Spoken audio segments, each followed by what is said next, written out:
Bienvenidos exploradores cósmicos a Voces de la Biblioteca Upasika. Soy Silvia y hoy nos sumergiremos en uno de los documentos más fascinantes del libro de Urantia, el documento 58, que nos revela cómo comenzó la vida en nuestro planeta. ¿Te has preguntado alguna vez cómo surgieron las primeras formas de vida en la Tierra? Este documento nos explica que Urantia es uno de apenas 61 mundos en Satania donde los portadores de vida tuvieron libertad creativa para implantar organismos vivos. Descubriremos juntos las condiciones previas necesarias para la vida física y cómo se desarrolló nuestra atmósfera primitiva hace aproximadamente 600 millones de años. Prepárate para un viaje fascinante a través del tiempo mientras exploramos cómo una comisión especial de portadores de vida llegada desde Jerusalén estudió cuidadosamente las condiciones de nuestro planeta antes de sembrar las primeras semillas de vida. Comencemos.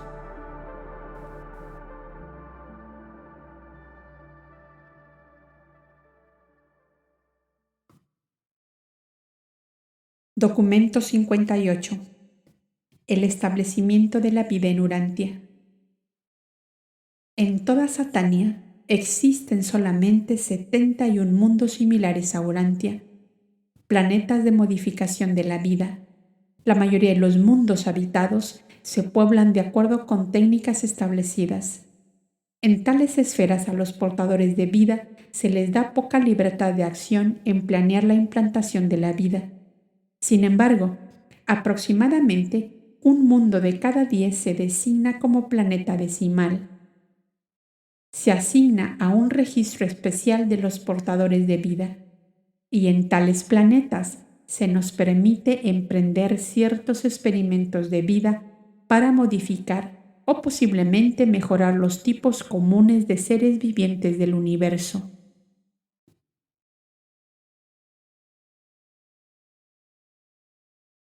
1. Requisitos previos para la vida física.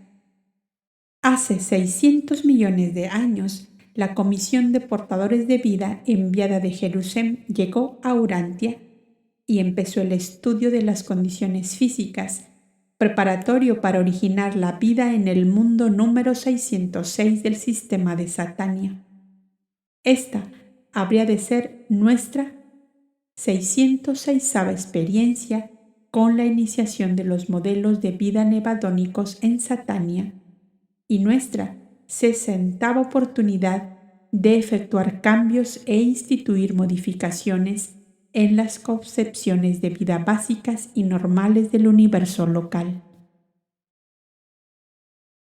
Que conste que los portadores de vida no pueden iniciar la vida hasta que una esfera esté del todo preparada para la inauguración del ciclo evolutivo.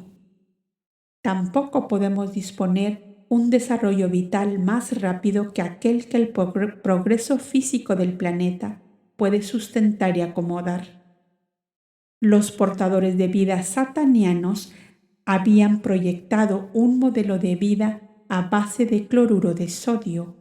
Por tanto, no se podía hacer gestión alguna para su implantación hasta tanto las aguas del océano se hicieran suficientemente salobres.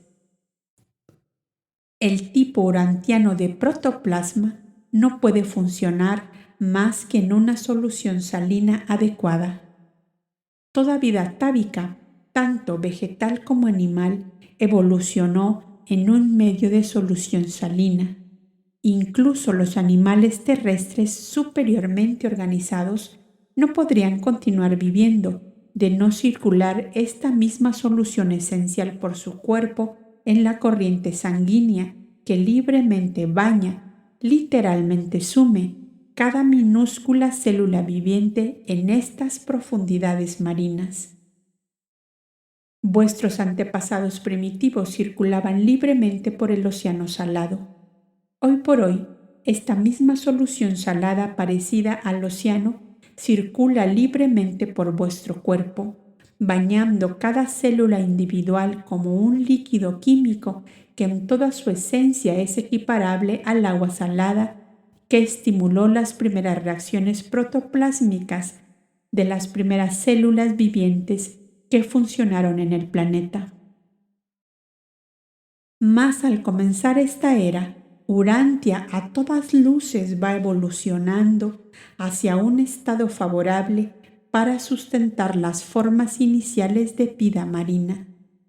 Paso a paso, los acontecimientos físicos en la Tierra y en las regiones adyacentes del espacio van preparando el escenario para futuros intentos de implantación de las formas de vida que, según nuestra decisión, serían las que se adaptarían mejor al medio ambiente físico que se desenvolvía, tanto en el ámbito terrestre como en el espacial.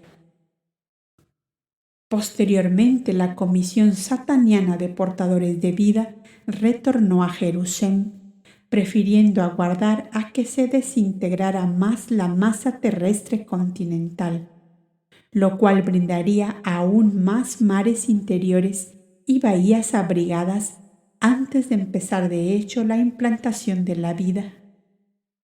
En un planeta donde la vida tiene un origen marino, numerosos mares interiores y extensas tierras costales con aguas someras y bahías protegidas disponen las condiciones ideales para implantación de la vida, y tal distribución de las aguas de la tierra se venía desarrollando con rapidez.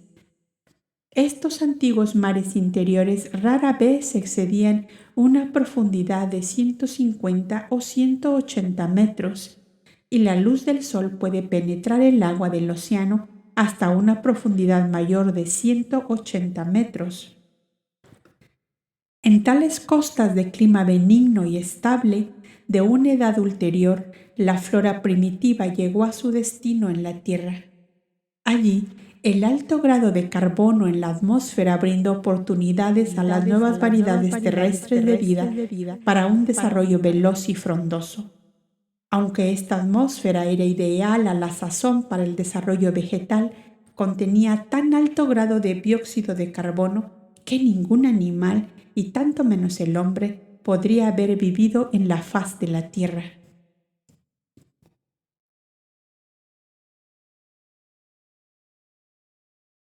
II. La atmósfera de Urantia. Por la atmósfera planetaria se filtran a la Tierra aproximadamente 2.000 millonésimos de la emanación total de la luz del Sol.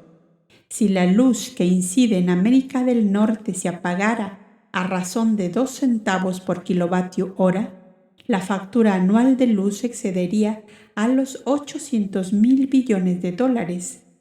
La factura de luz solar de Chicago ascendería a un monto que superaría apreciablemente a los 100 millones de dólares diarios. Y tened presente que del Sol se reciben otras formas de energía. La luz no es la única aportación solar que llega a vuestra atmósfera. Llueven a cántaros sobre Urantia vastas energías solares que abarcan las longitudes de onda que se van desde las que están más allá del alcance de la visión humana hasta las que están por debajo de esta. La atmósfera de la Tierra es casi opaca a gran parte de la radiación en el extremo ultravioleta del espectro. Una capa de ozono que envuelve completamente la Tierra hasta unos 16 kilómetros por encima de su superficie y que se extiende otros 16 kilómetros del lado del espacio exterior, absorbe la mayor parte de estas ondas de corta longitud. El ozono que infiltra esta región en las condiciones que predominan en la superficie de la Tierra formaría una capa de solo 2,5 milímetros de espesor. No obstante, esta cantidad relativamente pequeña y al parecer insignificante de ozono protege a los habitantes de Urantia del exceso de estas peligrosas y destructoras radiaciones ultravioletas presentes en la luz del Sol.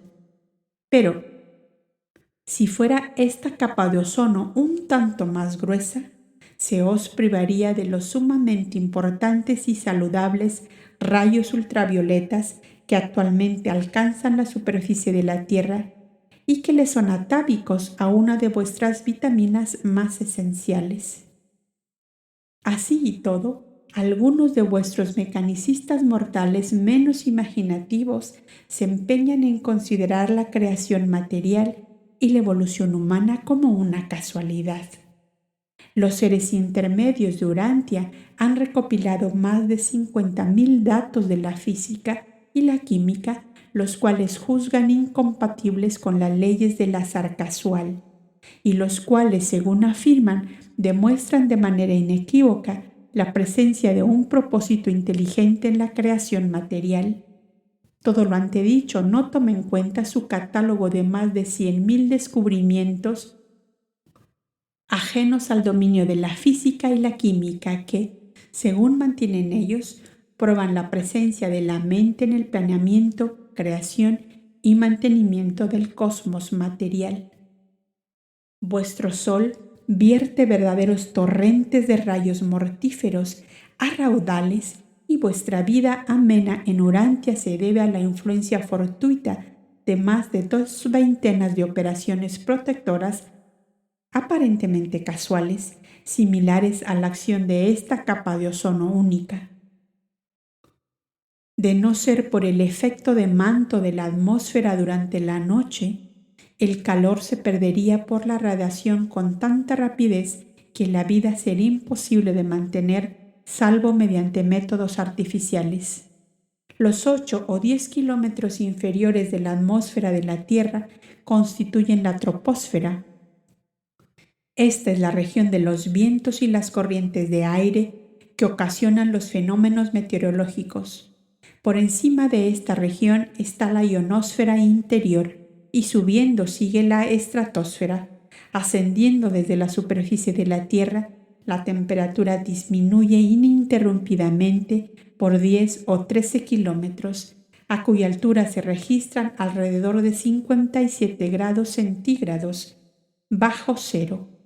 Esta gama de temperatura que va de 54 a 57 grados centígrados bajo cero sigue sin cambiar a medida que se asciende más por los próximos 64 kilómetros.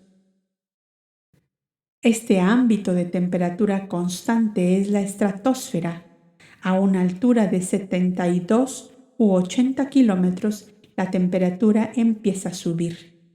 Y este incremento continúa hasta que al nivel de los despliegues de la aurora se alcanza una temperatura de 650 grados centígrados.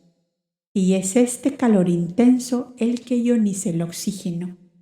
Pero la temperatura en una atmósfera tan enrarecida no se puede equiparar con la medición del calor en la superficie de la Tierra.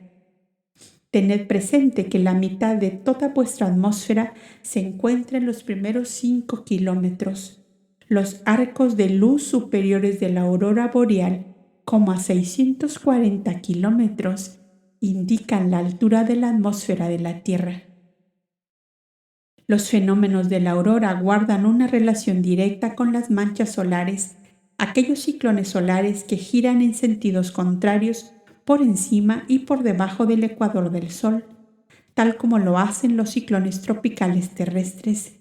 Dichas perturbaciones atmosféricas giran en sentidos contrarios según ocurran por encima o por debajo del ecuador.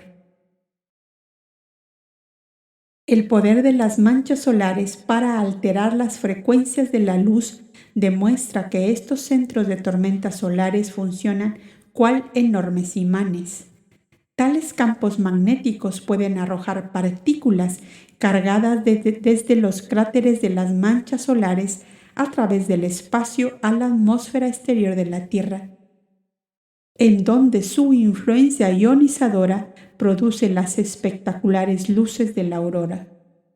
Por lo tanto, tenéis los mayores fenómenos de la aurora cuando las manchas solares están en su apogeo. A poco tiempo después, cuando las manchas están situadas por lo general más en armonía con el ecuador.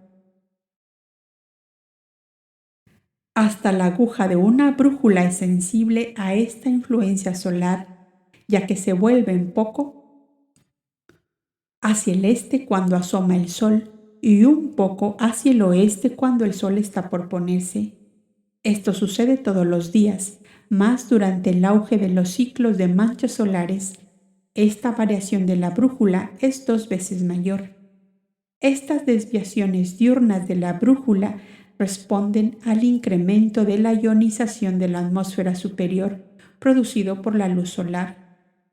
Es la presencia de 2 diferentes niveles de regiones conductoras electrizadas en la superestratosfera la que explica la transmisión a larga distancia de vuestras radioemisiones de onda corta y larga.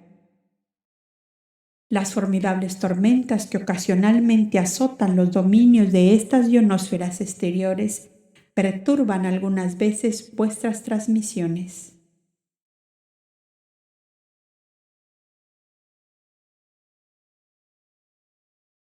3. El medio ambiente espacial. Durante los tiempos más primitivos de la materialización del universo, las regiones espaciales están salpicadas de vastas nubes de hidrógeno, precisamente tales como los cúmulos de polvo astronómicos que actualmente caracterizan muchas regiones por todo el espacio remoto.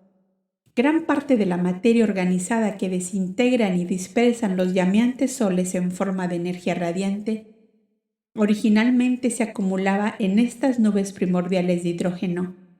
Bajo ciertas condiciones insólitas, la perturbación atómica también se da en el núcleo de las masas de hidrógeno mayores. A todos estos fenómenos de formación y disolución de átomos, como ocurre en las nebulosas altamente recalentadas, van acompañados del surgimiento de una cantidad abrumadora de rayos espaciales cortos de energía radiante.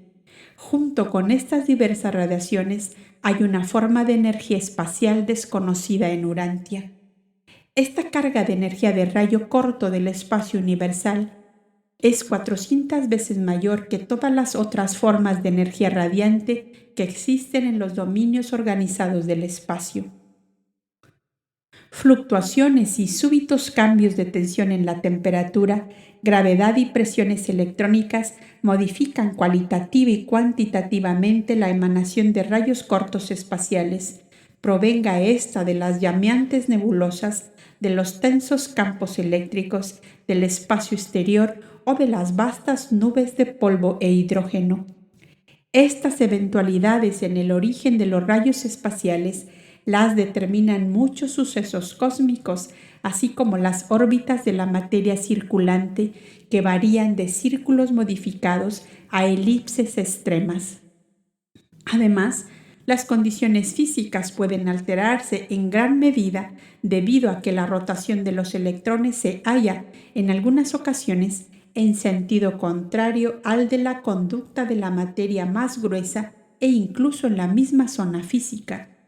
Las vastas nubes de hidrógeno son verdaderos laboratorios químicos del cosmos, albergando todas las fases de la energía evolutiva y la materia en metamorfosis. Grandes acciones de energía también ocurren en los gases marginales de las grandes estrellas binarias que tan a menudo están imbricados y por ende se entremezclan extensamente. Sin embargo, ninguna de estas formidables y extensas actividades de la energía del espacio ejerce la menor influencia sobre el fenómeno de la vida organizada, el plasma del germen de las cosas y seres vivientes. Estas condiciones de la energía del espacio son pertinentes al medio ambiente esencial para el establecimiento de la vida, pero no son efectivas en las modificaciones subsiguientes de los factores hereditarios del plasma, del germen, como lo son algunos de los rayos de energía radiante más largos. La vida implantada por los portadores de vida es totalmente resistente a todo este asombroso torrente de rayos cortos espaciales de la energía del universo. Todas estas condiciones cósmicas esenciales tenían que evolucionar hasta un estado favorable antes de que los portadores de vida pudieran principiar de hecho el establecimiento de la vida en Urantia.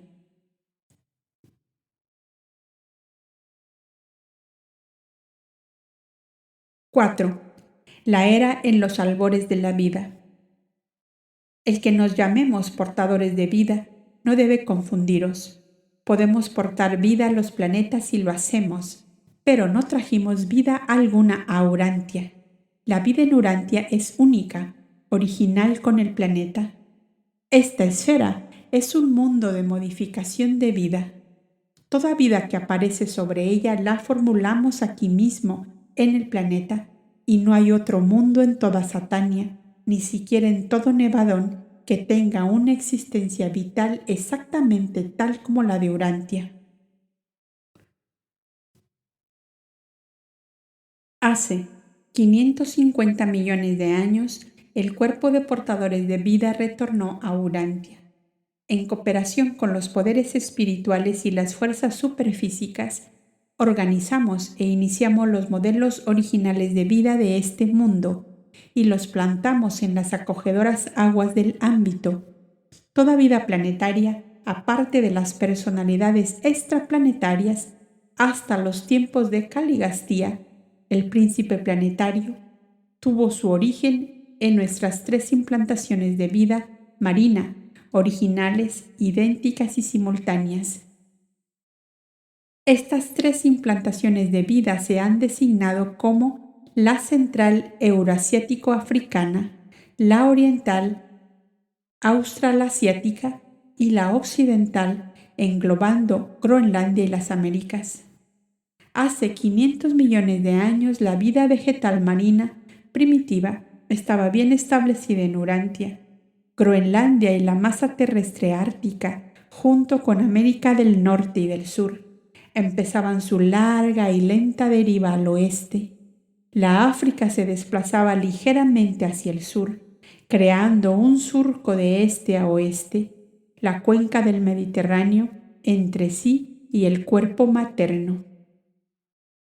La Antártida, Australia y la tierra evidenciada por las islas del Pacífico se desprendieron por el sur y el este y se han desplazado muy lejos desde aquel día. Habíamos sembrado la forma primitiva de vida marina en las bahías tropicales resguardadas de los mares centrales de la separación este a oeste de la masa terrestre continental en desprendimiento. Nuestro objetivo, al hacer 3 implantaciones de vida marina, era asegurarnos de que cada una de estas grandes masas terrestres se llevara esta vida consigo en sus mares de aguas tibias cuando la Tierra subsecuente se separara. Previmos que en una era posterior, cuando apareciera la vida terrestre, grandes océanos de agua separarían estas masas terrestres continentales que iban a la deriva.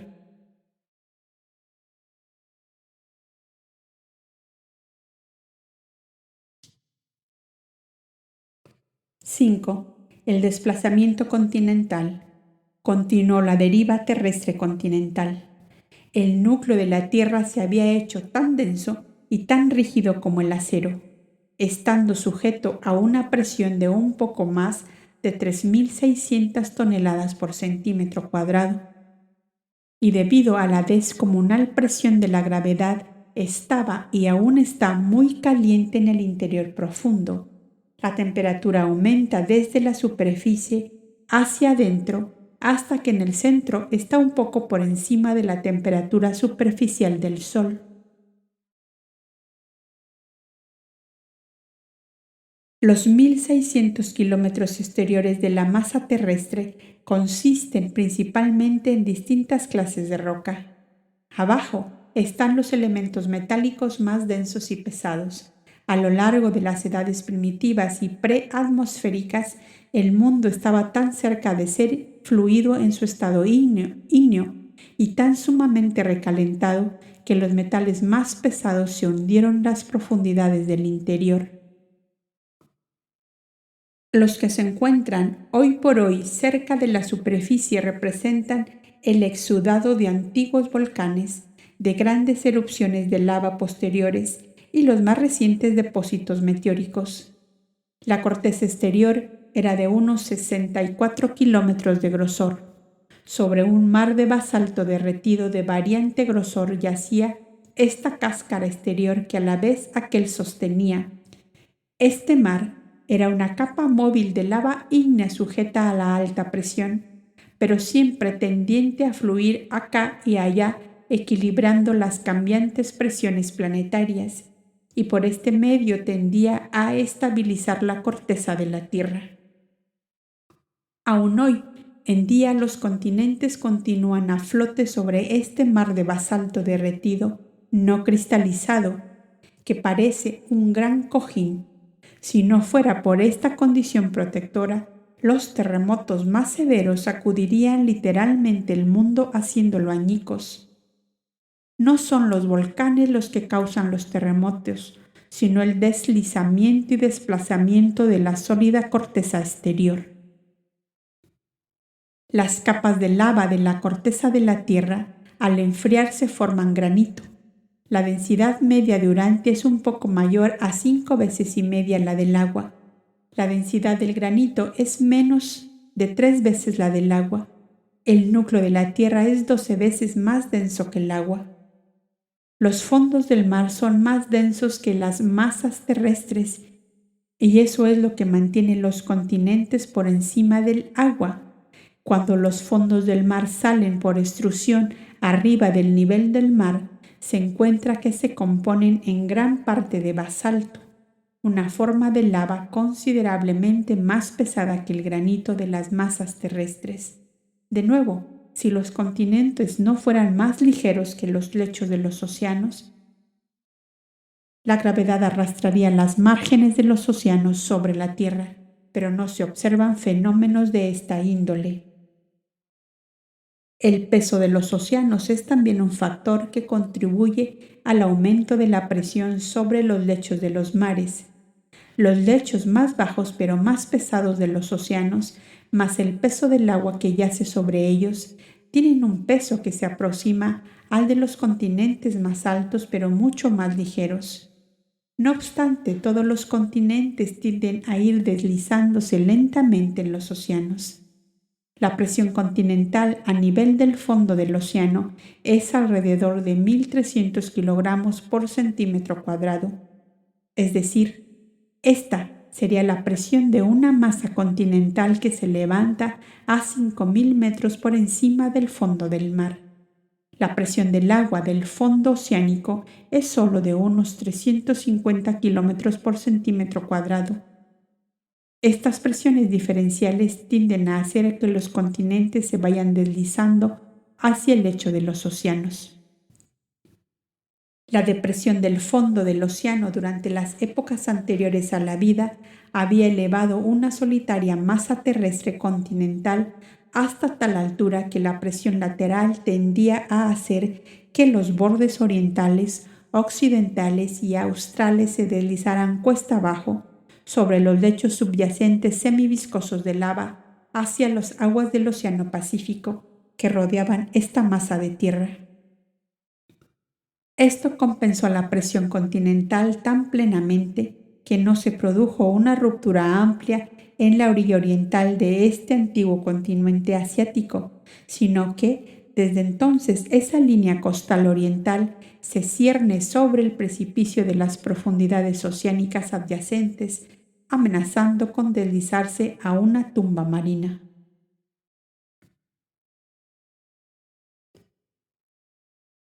ⅶ. El periodo de transición. Hace 450 millones de años aconteció la transición de la vida vegetal a la animal. Esta metamorfosis se verificó en las aguas poco profundas de las abrigadas bahías y calas tropicales de las extensas costas de los continentes que se iban separando. Este acontecimiento, todo el cual era inherente a los modelos originales de vida, se produjo de manera paulatina. Hubo muchas etapas de transición entre las formas primitivas iniciales de vida vegetal y los organismos animales posteriores, bien definidos. Aún hoy persisten los mohos del limo de la transición, y no pueden clasificarse ni como planta ni como animal. Si bien se puede seguir el paso de la evolución de la vida vegetal a la animal, y bien que se han encontrado unas series graduadas de plantas y animales que conducen de manera progresiva a los organismos más complejos y avanzados a partir de los organismos más sencillos, no se podrán encontrar eslabones entre las grandes divisiones del reino animal, ni entre los tipos animales prehumanos superiores y los hombres de los albores de la raza humana. Estos son así llamados eslabones perdidos. Quedarán perdidos sempiternamente por la sencilla razón de que jamás existieron. De era en era surgen especies de animales radicalmente nuevas. No evolucionan a consecuencia de la acumulación gradual de pequeñas variaciones, sino que despuntan a fuer de órdenes de vida nuevos, hechos y derechos y aparecen repentinamente. La aparición súbita de especies nuevas y órdenes diversificadas de organismos vivientes es del todo biológica, estrictamente natural. No hay nada de lo sobrenatural vinculado con estas mutaciones genéticas. La vida animal evolucionó cuando se hubo alcanzado el grado idóneo de salinidad en los océanos, y fue relativamente sencillo permitir que las aguas salobres circularan por los cuerpos de los animales de la vida marina. Pero al contraerse los océanos e incrementarse el porcentaje de sal en gran medida, estos mismos animales desarrollaron la habilidad de reducir la salinidad de los fluidos de sus cuerpos, tal como aquellos organismos que supieron vivir en agua dulce adquirieron la habilidad de mantener el grado adecuado de cloruro de sodio en sus fluidos corporales por medio de una ingeniosa técnica de conservación de sal. Estudios de los fósiles de la vida marina incrustadas en roca revelan las primeras luchas de estos organismos primitivos por ajustarse. Las plantas y animales nunca cesan de hacer estos experimentos de ajuste. El medio ambiente cambia constantemente y siempre están los organismos vivientes procurando acomodarse a estas fluctuaciones incesantes. Las dotes fisiológicas y la estructura anatómica de todo orden de vida nuevo están en respuesta a la acción de la ley física, pero la dotación ulterior de la mente es un don de los espíritus ayudantes de la mente que van de acuerdo con la capacidad cerebral innata. La mente, aunque no es de evolución física, depende por completo de la capacidad cerebral, siendo conferida esta por el desarrollo puramente físico y evolutivo. A través de casi interminables ciclos de adquisiciones y pérdidas, ajustes y reajustes, todo organismo viviente va cambiando en un vaivén de edad en edad. Los que logran la unión cósmica perduran, en tanto los que se quedan cortos de esta meta cesan de ser.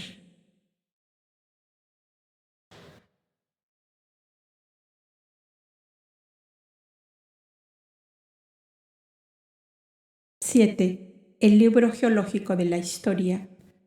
El vasto grupo de sistemas rocosos que constituían la corteza exterior del mundo durante los albores de la vida o la era proterozoica ya no aparece en muchos puntos sobre la superficie de la Tierra, y cuando, en efecto, surja de abajo de todas las acumulaciones de las edades subsiguientes, se encontrarán únicamente los restos fósiles de la vida vegetal y animal primitiva inicial.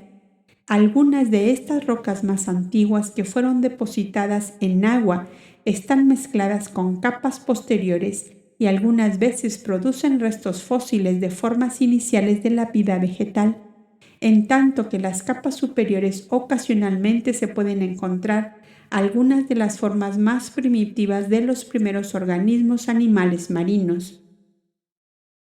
En muchas partes, estas capas más antiguas estratificadas de roca, que contienen los fósiles de la primera vida marina, tanto animal como vegetal, pueden encontrarse directamente sobre la roca indistinta más antigua. Los fósiles de esta era producen algas, plantas parecidas al coral, protozo primitivo y organismos de transición semejante a la esponja, pero la ausencia de tales fósiles en los primeros estratos de roca no prueba necesariamente que lo viviente no estuviera en existencia en otras partes en el momento en que aquellos se depositaban. La vida era escasa durante estos tiempos primitivos y solo con lentitud fue abriéndose paso sobre la faz de la tierra. Las rocas de esta edad vetusta hoy por hoy están en la superficie de la tierra o muy cerca de la superficie, sobre aproximadamente 1/8 parte de la superficie terrestre de hoy en día. El grosor medio de esta roca de transición, las capas de roca estratificada de mayor edad, es como de 2,5 kilómetros. En algunos puntos estos sistemas de roca antiguos llegan a tanto como 6,5 kilómetros de grosor. Pero muchos de los estratos que se les han adscrito a esta era pertenecen a periodos ulteriores. En América del Norte, este estrato de roca primitivo y antiguo que contiene fósiles aflora en las regiones orientales centrales y septentrionales del Canadá. Existe una cordillera intermitente que corre de este a oeste, consistente en esta roca, y que se extiende desde Pensilvania y los vetustos montes Adirondacks hacia el oeste por Michigan, Wisconsin y Minnesota. Otras cordilleras corren de Terranova a Alabama y de Alaska a México. Las rocas de esta era están expuestas acá y allá a lo largo y a lo ancho del mundo, pero ninguna es tan fácil de interpretar como las de los entornos del lago Superior y del Gran Cañón del río Colorado, donde estas rocas primitivas portadoras de fósiles que existen en varios estratos dan fe de los levantamientos y fluctuaciones superficiales de aquellos tiempos lejanos. Esta capa rocosa, el estrato más antiguo de la corteza de la Tierra que contiene fósiles, se ha desmoronado, plegado y retorcido grotescamente a consecuencia de los levantamientos producidos por terremotos y por los primeros volcanes. Los flujos de lava de esta época trajeron consigo mucho hierro, cobre y plomo cerca de la superficie planetaria. Existen pocos lugares en la Tierra en donde tales actividades se acusan más gráficamente que en el valle de St. Croix de Wisconsin. En esta región se verificaron 126 flujos sucesivos de lava en la Tierra, con la sumersión en agua y subsiguientes depósitos de roca. Aquello sucediendo a esto. Aunque mucho de la sedimentación de la roca superior y flujo de lava intermitente hoy en día está ausente, y bien que el fondo de este sistema está profundamente enterrado en la tierra, no obstante alrededor de 65 o 70 de estas crónicas estratificadas de edades pasadas ya quedan expuestas a la vista. En estas primeras edades, en las que mucha tierra estaba cerca del nivel del mar, acontecieron muchos surgimientos y sumersiones sucesivos. La corteza de la Tierra apenas entraba en su último periodo de estabilización relativa. Las ondulaciones, elevaciones y depresiones de la deriva continental anterior vinieron a contribuir a la frecuencia de la sumersión periódica de las grandes masas terrestres. Durante estos tiempos de la primera vida marina, extensas zonas de orillas de mar continentales se hundieron por debajo de los mares a un nivel de un escaso metro a más de medio kilómetro de profundidad. Una gran parte de la arenisca y de los conglomerados representa la acumulación sedimentaria de estas orillas de mar antiguas. Las rocas sedimentarias corresponden a esta primera estratificación. Yacen directamente sobre aquellos estratos que datan de mucho más allá del origen de la vida, remontándose a la primera aparición del océano global. Algunos de los estratos superiores de estos depósitos de roca de transición contienen pequeñas cantidades de esquisto o pizarra de colores oscuros, indicando la presencia de carbón orgánico y atestiguando la existencia de los antepasados de aquellas formas de flora que invadieron a la Tierra durante la edad de carbono carbonífera que siguió. Gran parte del cobre en estos estratos de roca resulta de los depósitos en agua. Alguna parte se encuentra en las grietas de las rocas más antiguas y es el concentrado de las aguas del pantano estancadas de alguna antigua, abrigada orilla de mar. Las minas de hierro de América del Norte y Europa están ubicadas en depósitos y extrusiones que yacen en parte en las rocas no estratificadas más antiguas y en parte en estas posteriores rocas estratificadas de los periodos de transición de la formación de la vida. Esta época presencia la propagación de la vida a través de las aguas del mundo. La vida marina ha quedado bien establecida en Urantia. Un profuso y frondoso desarrollo de vegetación va invadiendo de forma paulatina los fondos de los someros y extensos mares interiores, en tanto que en las aguas de las orillas de mar pululan las formas más sencillas de vida animal. Toda esta historia se relata gráficamente en las páginas fósiles del vasto libro de piedra de los anales del mundo, y las páginas de este gigantesco archivo biogeológico manifiestan la verdad infaliblemente. Tan solo debéis aprender a interpretarlas. Muchos de estos lechos de mar antiguos actualmente quedan muy elevados por encima del nivel de la superficie terrestre. Y sus depósitos, edad tras edad, relatan la historia de las luchas por la vida de aquellos tiempos primitivos. Resulta ser verdad al pie de la letra, como dijo vuestro poeta. El polvo que pisamos estuvo otrora vivo. Presentado por un miembro del cuerpo urantiano de los portadores de vida, actualmente residente en el planeta.